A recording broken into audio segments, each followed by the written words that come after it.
할렐루야. 네, 4부 청년 예배 오신 우리 청년들을 주님의 이름으로 축복하고 환영합니다. 네, 한 가지 구두 광고 드리겠습니다. 네, 이번 주에는 이제 우리 예청년부가 국내 단기 선교를 떠나게 되는데요. 그래서 이번 주 금요 성령 집회는 우리가 함께 모여서 선교를 위해서 기도하고 또 중보하는 시간을 가지려고 합니다. 우리 청년들의 많은 참여와 관심을 부탁드리겠습니다. 오늘 우리에게 주시는 하나님의 말씀은 사도행전 8장 26절에서 35절까지의 말씀인데요. 사도행전 8장 26절에서 35절까지의 말씀인데요. 제가 하나님의 말씀을 받들어 봉독하겠습니다. 주의 사자가 빌립에게 말하여 이르되 일어나서 남쪽으로 향하여 예루살렘에 가사로 내려가는 길까지 가라 하니 그 길은 광야라.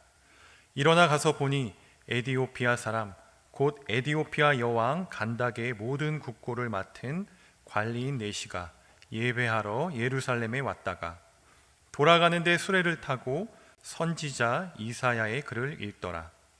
성령이 빌립더러 이르시되 이 수레로 가까이 나아가라 하시거늘 빌립이 달려가서 선지자 이사야의 글을 읽는 것을 듣고 말하되 읽는 것을 깨닫느냐.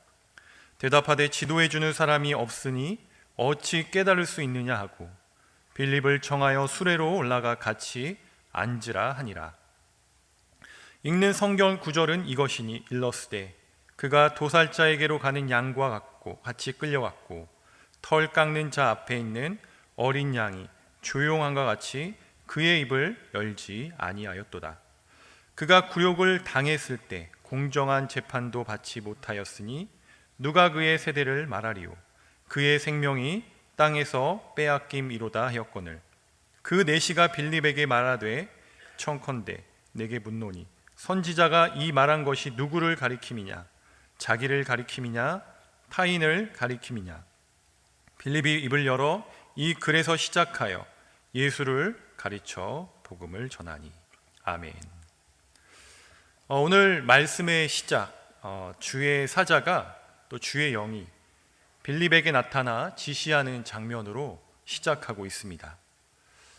주의 사자는 빌립에게 예루살렘 남쪽으로 내려가다 보면 가사라는 지역이 있는데 그 길은 광야라고 알려줍니다. 정확한 위치에 대한 정보도 사람에 대한 정보도 전혀 없었습니다. 그냥 최소한의 정보만 갖고 길을 나섰을 것이라 추측해 볼 수 있는데요. 저는 여기서 이런 생각을 한번 해보았습니다. 주의 사자가 갑자기 나타나 나에게 이렇게 지시하면 나는 광야로 나아갈 수 있을까? 나는 순종함으로 주님의 그 뜻을 따라 나아갈 수 있을까? 제 스스로에게 이런 질문을 해보았습니다. 지금 우리 앞에 마주한 이 국내 선교도 어쩌면 광야와 같은 길을 가야 할지도 모르겠습니다. 왜냐하면 이전과 다른 상황에서 마주하는 선교이기 때문입니다. 태백 선교를 앞두고 삼척 선교를 앞두고 저는 이런 이야기들을 듣곤 하였습니다. 누구누구야? 거기 태백이 어디야? 삼척이 어디에 있는 거야? 지금 이 상황에서 선교를 할 수 있어? 5인 이상 모이면 안 된다면서. 게다가 주변의 친구들과 가족들에게도 그런 반응 역시 그렇게 밝지만은 못한 것 같습니다.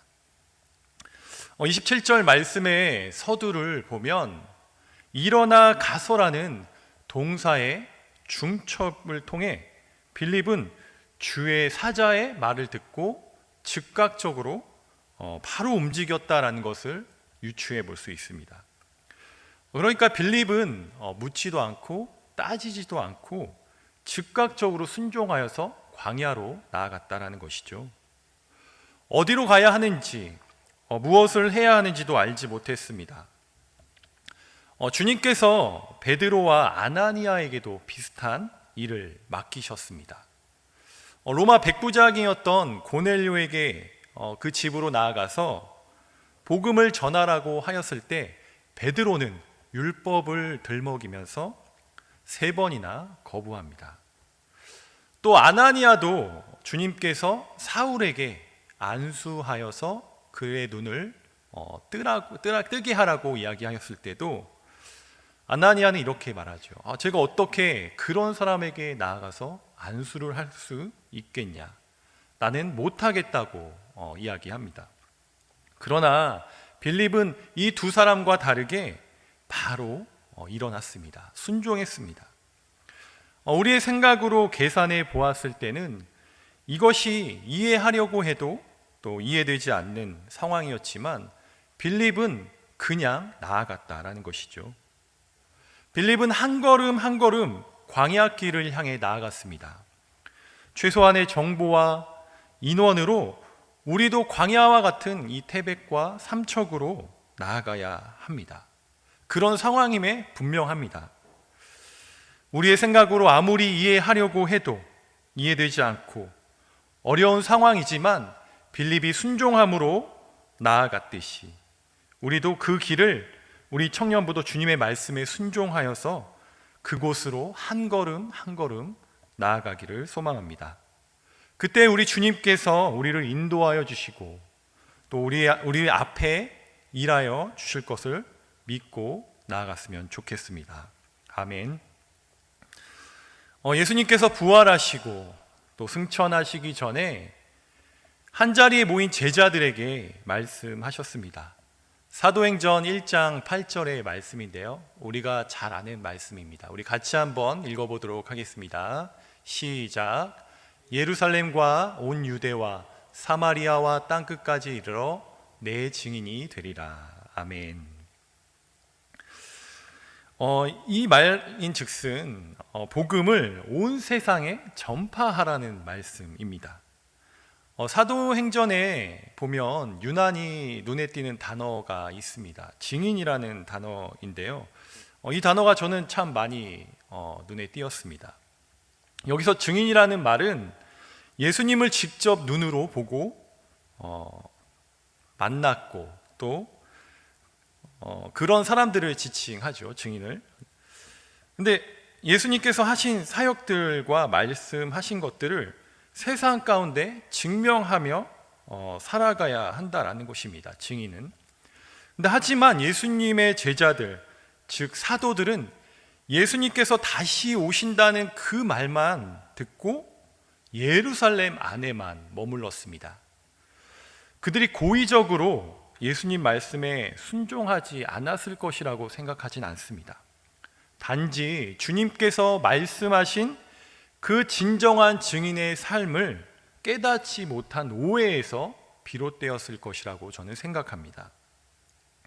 지금 이 시대적 상황으로 이 말씀을 끌어와서 우리가 빗대어 보면 교회 안에서만 우리가 머무르지 말고 우리는 세상 밖으로 나아가야 하는데 그러지 못하고 있다라는 것이죠. 더 심각한 것은 무엇이냐면 예루살렘에 있는 교회에 큰 박해가 있었을 때에도 많은 사람들은 밖으로 나아갔지만 사도들은 꿈쩍하지 않고 예루살렘에 머물러 있었다라는 것입니다. 우리 8장 1절의 말씀을 한 번 더 같이 읽어보겠습니다. 시작. 그날에 예루살렘에 있는 교회에 큰 박해가 있어 사도 외에는 다 유대와 사마리아와 모든 땅으로 흩어지니라. 아멘. 이 말씀을 보면 많은 사람들이 다 흩어져 갔는데 사도는 움직이지 않았음을 보게 됩니다. 그러니까 예수님께서 말씀하신 그 증인의 삶, 그 뜻을 수행하지 못하였음을 볼 수 있는데요, 이 사도들이 움직이지 않으니까 주님께서 전략을 변경하셨습니다. 결국 사도들을 제외한 예루살렘의 교인들이 여러 지역으로 흩어지게 되는 사건이 발생하게 됩니다. 바로 앞장 7장에서 유대교의 열심 당원이었던 많은 사람들이 스데반을 돌로 쳐 죽이고 그리스도인들을 잡아 잔멸하는 사건이 일어나게 됩니다. 이 일로 인하여서 그제서야 그리스도인들이 다 도망하게 됩니다. 유대와 사마리아 모든 땅에 흩어진 이 그리스도인들이 두루 다니면서 말씀을, 복음을 전하기 시작하였습니다. 어떻게 보면 이 복음 전파는 비자발적인 복음 전파였습니다. 주님께서는 자발적으로 제자들이 복음을 전하기를 원하셨는데 그게 안 되니까 비자발적인 복음 전파를 시작하도록 문을 열어주셨다라는 것이죠. 이것이 어떻게 보면 스데반의 입장에서는 굉장히 잔인해 보일 수도 있지만 이들이 움직이지 않았기 때문에 주님께서 계획하신 이 그림이었다라는 것이죠. 이 박해와 환난으로 인하여서 비로소 그때부터 복음이 온 땅에 전파되기 시작했습니다. 여기서 우리에게 주시는 첫 번째 오늘의 메시지는 복음은 우리 안에, 즉 교회 안에서만 국한되면 안 된다는 사실을 알려주십니다. 복음은 계속해서 세상 속으로 확장해 나아가야 한다라는 것이죠. 팽창되어져야 한다라는 것입니다. 어떤 특정한 사람에게만 주어지는 특혜가 아니라 모든 사람들이 구원의 기쁜 소식을 듣고 예수님을 깨달아 알게 되는 것, 그것이 복음이 가진 원래 성질이라는 것을 오늘 말씀을 통해 우리 주님은 우리에게 알려주십니다. 인종의 경계뿐만이 아니라 구원의 경계선 역시 유대인에서 에디오피아인까지 확장되었음을 보게 됩니다. 우리 청년들 해외여행 가고 싶으시죠? 네, 코로나 때문에 우리가 가지 못하고 있는데요. 점점 해외여행 하던 때가 그리워지는 것 같습니다. 다른 나라에 간다는 것이 설레는 이유가 있다면 무엇일까요? 제가 한번 생각해 보니까 가장 먼저 들어왔던 생각은 이색적인 것을 마주하는 것이 아닐까 생각해 보았습니다. 쉽게 말하면 내가 살던 곳과 조금 다르다라는 것이죠. 문화도 그렇고 어떤 건물도 그렇고 역사도 그렇고 사람도 그렇죠. 내가 살던 안양이라는 지역을 떠나서 다른 나라로 간다는 것은 보이는 경계와 보이지 않는 경계를 넘어간다라는 것입니다. 그러니까 보이는 경계는 나라와 나라의 국경을 넘어갔다라는 뜻이고, 보이지 않는 경계를 넘어갔다라는 것은 문화와 문화의 장벽을 넘어갔다고 해석할 수 있겠습니다. 바울을 예를 들어보겠습니다. 바울이 예수님을 만난 이후에 완전히 다른 사람이 되었습니다. 이전에는 세상에 속한 사람으로서 또 열심당원으로서 그리스도인들을 박해하였지요. 그러나 회심한 이후에는 하나님 나라에 속한 백성으로 복음을 전하는 복음 전도자의 삶을 살았습니다. 또 여러 지역을 다니면서 문화와 경계를 뛰어넘어 많은 사람들에게 복음을 전하였습니다. 그 중에서도 피부색과 언어와 문화와 그리고 국적이 다른 다양한 사람들을 만났을 것입니다. 이전에 살았던 삶은 그리스도인들을 박해하는 삶을 살았더라면, 예수님을 만난 이후의 삶은 예수님을 전하는 삶을 살게 되었다는 거죠. 하나님께서는 동물과 달리 인간에게 지혜를 주시고 명철을 주시고 또 자유를 주시고 창의성을 주셨습니다. 또 새로운 문화를 만들어 나아갈 줄 아는 복을 주셨습니다. 그러니까 어떻게 보면 세상 사람들은 세상 문화가 사람들을 타락시킨다라고 생각할 수도 있습니다. 그래서 문화에 대한 부정적인 편견이 없지 않아 있지만, 문화라는 것은 학습된 것이 아니라고 학자들은 말합니다. 그러니까 이 말이 뭐냐면, 쉽게 말하자면 이 문화라는 것은 태어날 때부터 타고나는 것이 아니라 태어난 후에 양육하는 사람으로부터 부모에게 배운다라는 것이죠. 그러니까 우리가 문화를 선택할 수가 없잖아요. 그래서 양육자와 양육 환경이 변하면 우리의 문화도 바뀔 수밖에 없다라는 것이죠. 우리가 세상 속에서 살다가 하나님을 인격적으로 만난 이후에는 하나님께서 우리의 양육자가 되어 주십니다. 그렇기 때문에 제가 바울을 예로 든 것은 바울도 이전에는 양육자가 자신 스스로였고 세상이었다면 예수님을 만난 이후에는 바울의 양육자가 예수님이 되어 주셨다라는 것이죠. 그래서 바울은 그의 성품과 모든 것이, 문화와 인격이 또 언어도 하나님 닮은 모습으로, 하나님 성품으로 변화되었습니다. 그래서 여기서 두 번째 우리에게 주시는 하나님의 말씀은, 성경의 문화와 스토리는 유대인들에게만 한정되어 있는 것이 아닙니다. 성경의 문화와 스토리는 유대인들에게만 한정되어 있는 것이 아니라 모든 열방과 민족, 하나님의 구원의 계획을 성경 안에서 발견하게 됩니다. 이전에는 우리 모두가 세상에 속한 사람이었지만 주님을 만난 이후에는 우리의 삶은 하나님 나라의 문화로 속한 사람으로 변화된다는 것을 알려주십니다. 세상의 문화를 나쁘다고 말할 수는 없습니다. 그러나 우리가 성경의 말씀을 기준으로 빗대어 보면 어떤 문화가 하나님께서 기뻐하시지 않는 것인지 우리는 분명히 알 수 있습니다. 세상 속에서 살아갈 때 나는 하나님 나라에 속한 자임을 기억하고 그 문화를 잘 분별하여서 하나님 마음에 합한 삶을 살아가는 우리 청년들이 다 되시기를 주님의 이름으로 권면드립니다. 아멘. 오늘 광야라는 말이 나왔었습니다. 그래서 광야라는 단어에도 제가 주목해서 말씀을 살펴보았습니다. 여러분들은 광야하면 무엇이 떠오르시나요? 네. 아무것도 없다, 네. 고요하다, 침묵이 흐르는 적막한 장소, 또 광야에 외치는 소리 등등 많은 것들이 떠오르게 됩니다. 그런데 히브리어로 이 광야라는 단어의 어근이 말씀과 같다라는 것을 발견하게 되었습니다.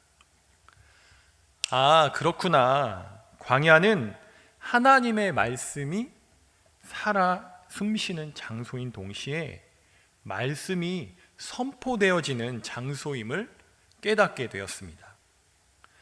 말씀이 선포되어진 그 광야로 빌립은 순종함으로 그 길을 나아갔고 그곳에서 에티오피아 내시를 만나게 됩니다. 에티오피아 사람이 예배하러 예루살렘에 온 것은 과거에도 있었습니다.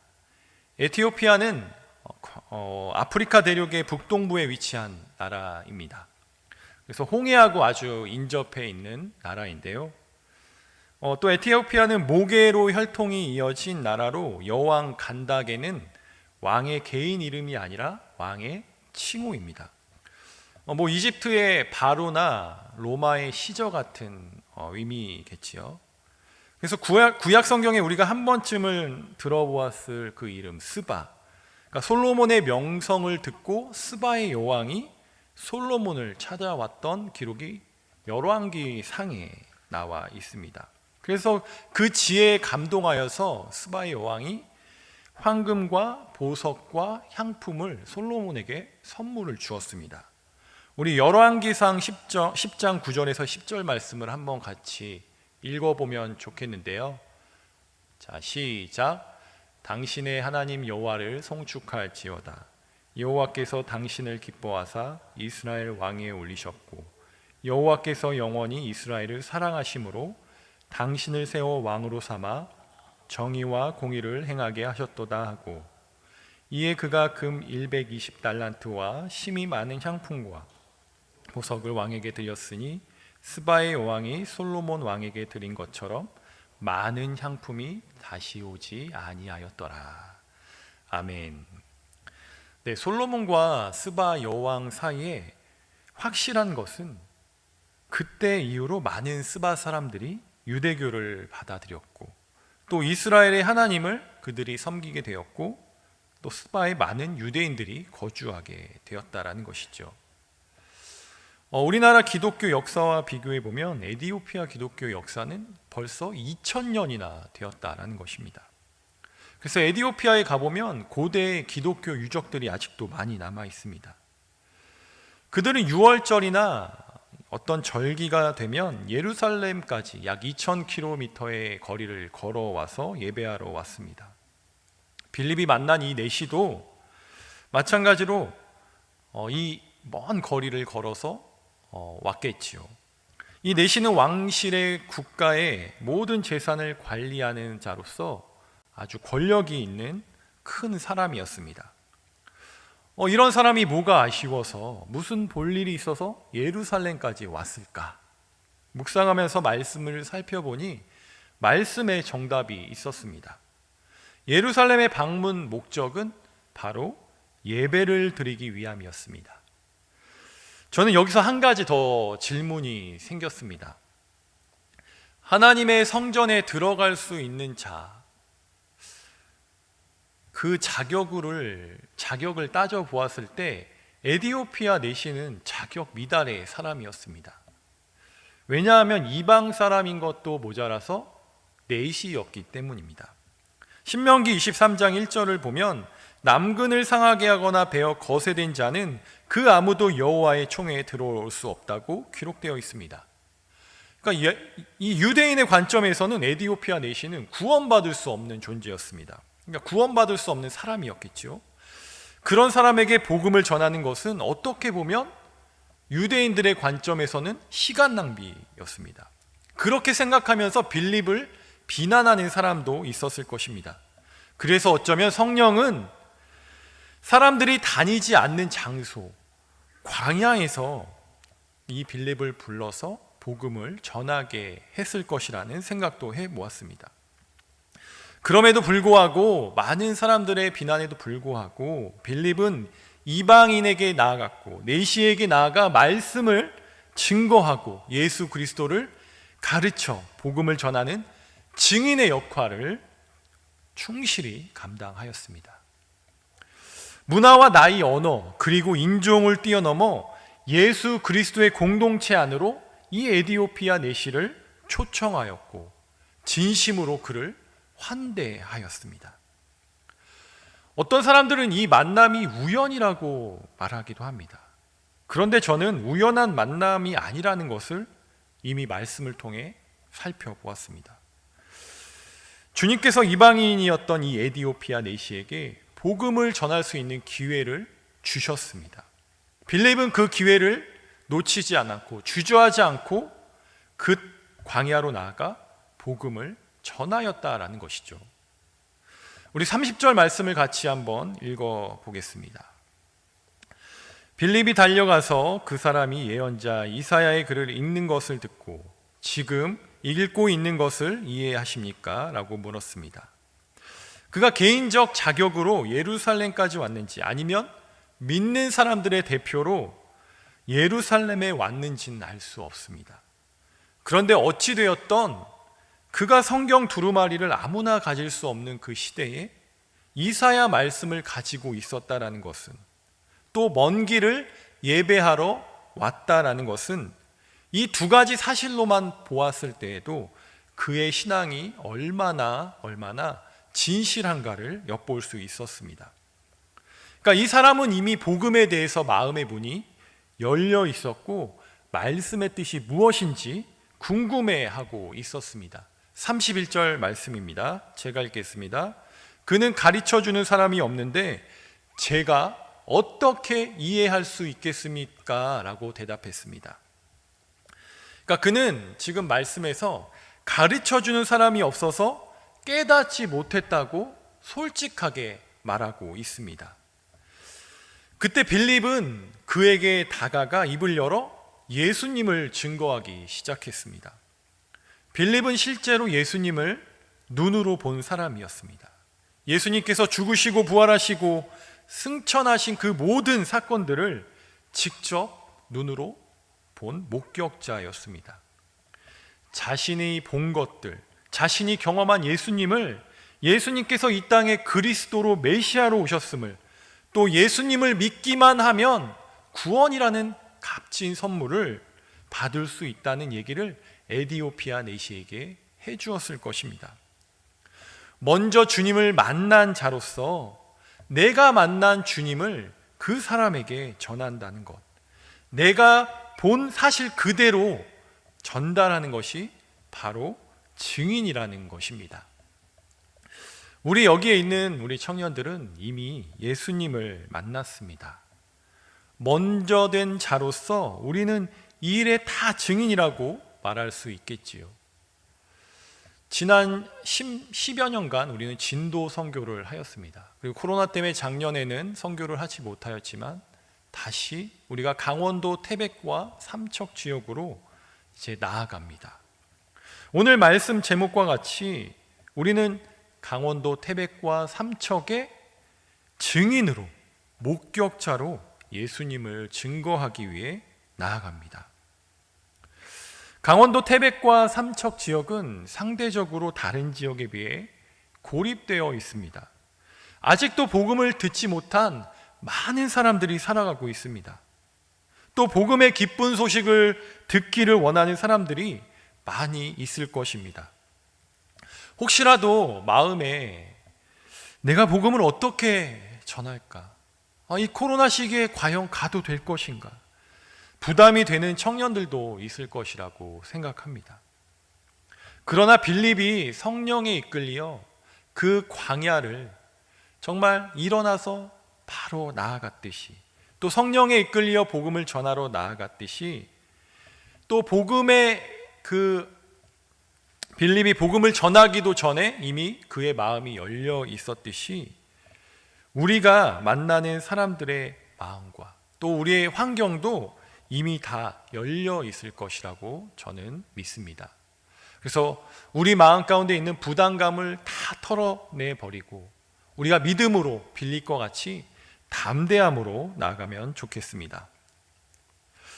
빌립이 사마리아 여러 마을에서 복음을 전하고 있을 때 주님께서 급하게 광야로 내려가라고 한 것이 어쩌면 우리의 관점에서는 굉장히 비효율적인 것이라고 생각도 듭니다. 사마리아에서 복음을 전하는 것이 어떻게 보면 효율적이죠. 많은 사람들이 모여 있고 동네가 있고 이미 복음을 받아들이려고 하는 사람들이 많이 있었습니다. 그러니까 마을에 많은 사람들을 모아놓고 복음을 전하는 것이 더 효과적인 방법임에는 상식적으로 맞습니다. 그러니까 사마리아의 수많은 영혼들, 그 영혼들을 남겨두고 잃어버린 한 영혼을 위해 빌립을 광야로 보내시는 것을 보면서 99마리의 양을 두고 잃은 양을 찾기 위해 헤매셨던 그 예수님의 목자의 비유를 생각나게 합니다.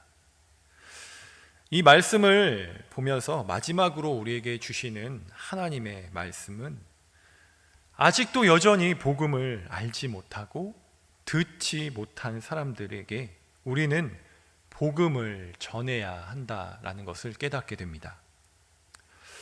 복음을 전해 들을 수 있는 기회가 어떤 사람에게는 인생을 살아가는 데 있어서 마지막 기회일 수도 있겠구나.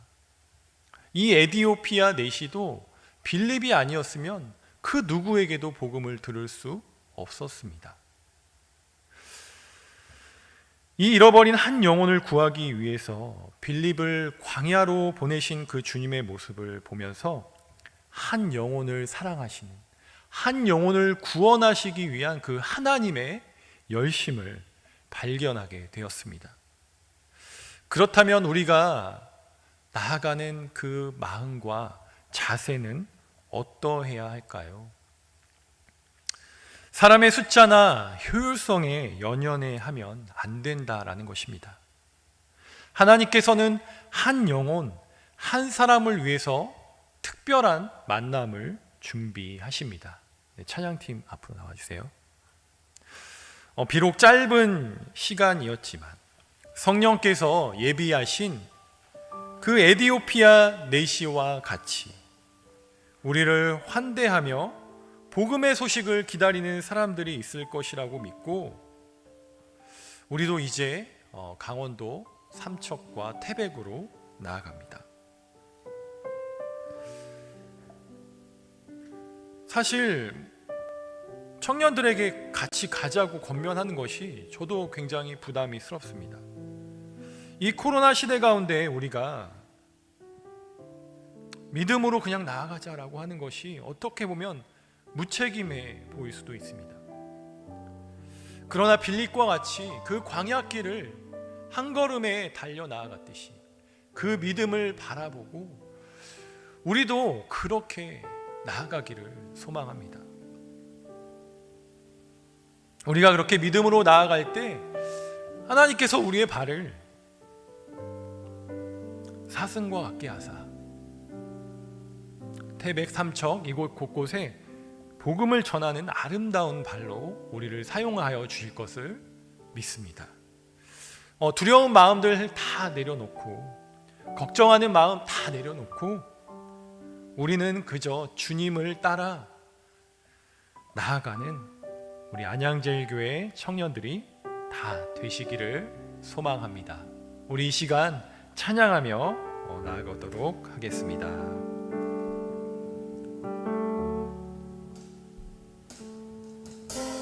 주님, 제 마음이 너무 둔해서 주님을 볼 수 없습니다. 이 땅에 속하여 이 땅만 보다가 주님 손을 놓쳤습니다. 나는 나그네로 왔는데 왜 주저앉게 되었나. 나는 정직인인데 언제부터 내 삶에 주인이 되어버렸나.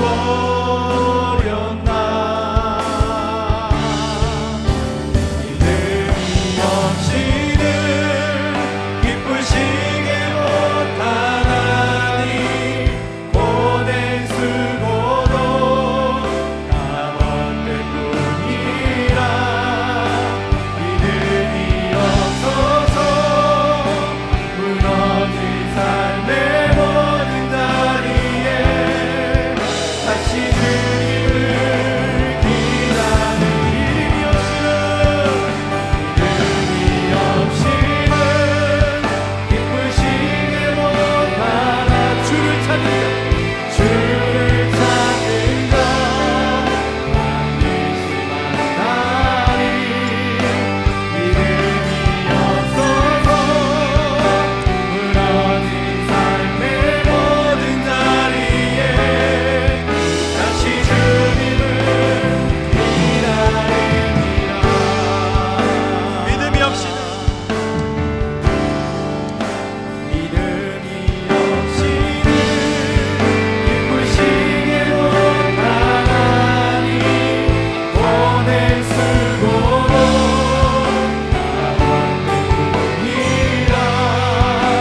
믿음이 없어서 무너진 삶의 모든 자리에 다시 주님을 기다려. 믿음이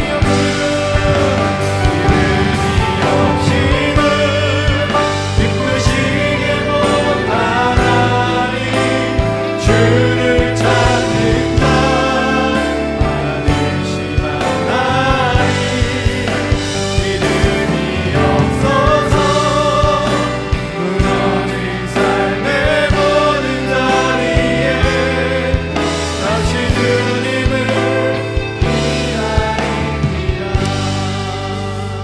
우리 이 시간 기도하며 나갔으면 좋겠습니다.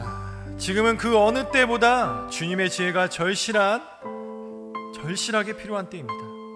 많은 사람들이 감정에 치우쳐서 충동적으로 또 절제도 없이 통제도 없이 이 시대를 살아가고 있습니다. 코로나로 인하여 우리는 사회 속에서 점점 고립되어져 가는 것만 같습니다.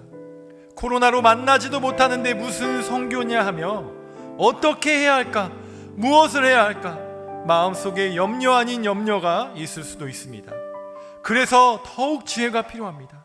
또 기도와 말씀으로 성령 충만하지 않으면 이 시대 가운데 우리는 그리스도의 향기와 정체성을 갖고 살아가는 것이 정말 어렵게 되었습니다. 지혜의 근본은 하나님이심은 우리는 알고 있습니다. 주님께서 주시는 그 은혜가 지혜인 것을 깨달아 알게 하셔서 무너진 우리의 삶의 자리에서 다시 주님을 찾게 하여 주옵시고, 어느 것이 내일을 위해서 더 현명한 것인지, 우리가 무엇을 해야 하는지 분별할 수 있는 지혜를 달라고 우리 이 시간 주님의 이름 부르시고 한번 기도함으로 나아가도록 하겠습니다. 주여,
한 번 더 기도하도록 하겠습니다.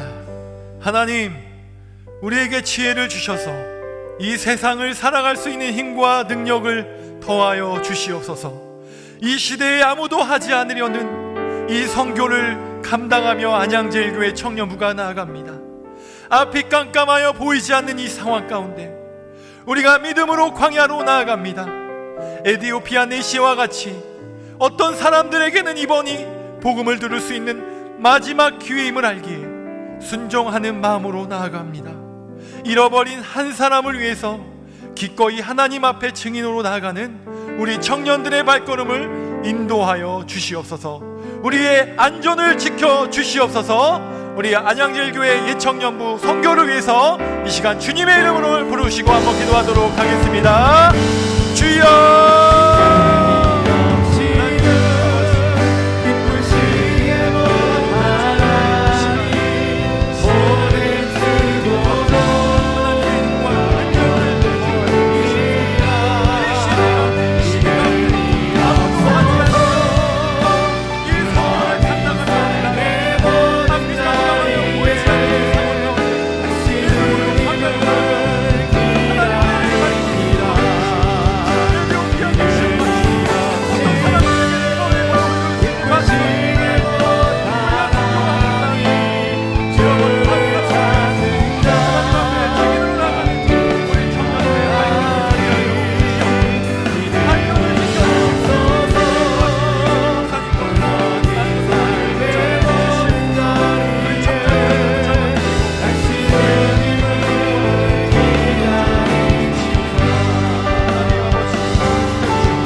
사랑하는 하나님 아버지, 이 시대를 살아가는 우리들이 그리스도인의 정체성을 갖고 살아가기가 너무 어려운 시대가 되었습니다.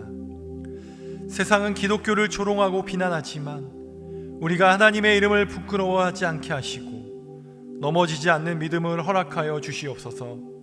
현재의 실수와 아픔이 이 순간은 고통스럽겠지만 실수와 아픔을 통해 더욱더 성숙해지는 연단의 시간임을 기억하게 하여 주시옵소서.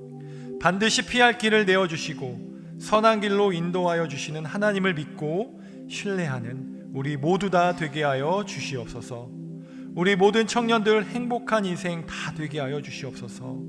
복음으로 주님 한 분만으로 만족하는 삶을 살아가게 하여 주시옵소서.